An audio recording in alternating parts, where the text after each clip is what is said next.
Naibu Rais Profesa Kithure Kindiki amedhibitisha kuwa serikali imejitolea kuhakikisha kwamba kila Mkenya ananufaika na rasilimali za taifa, akiwataka viongozi wa kisiasa kuwa na mazungumzo yenye uwazi na majukumu ya kulinda amani na umoja wa nchi.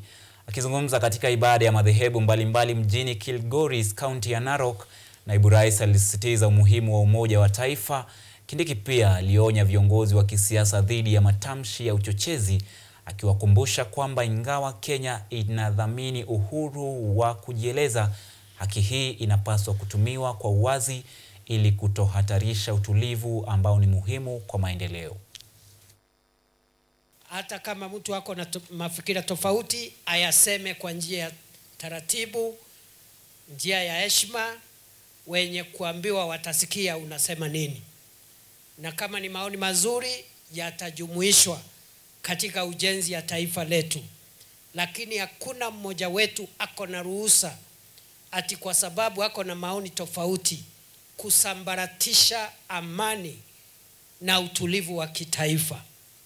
Katika nchi nzima, hii serikali inaleta usawa katika sehemu zote za Jamhuri ya Kenya.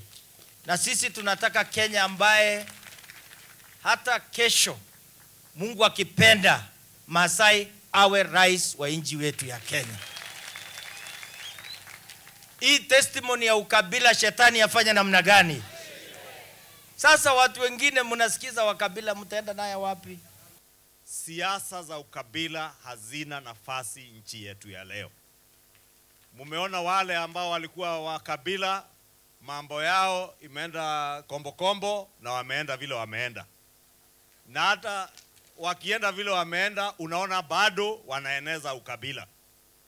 Wewe umeingia kwa hasara sababu ya ukabila. Ukiwa hasara kwa matope, bado umekwamilia matope na ukabila. Iko mahali unaweza enda kweli? Hakuna mahali unaweza enda na mambo ya ukabila. Na siasa ya kutenganisha watu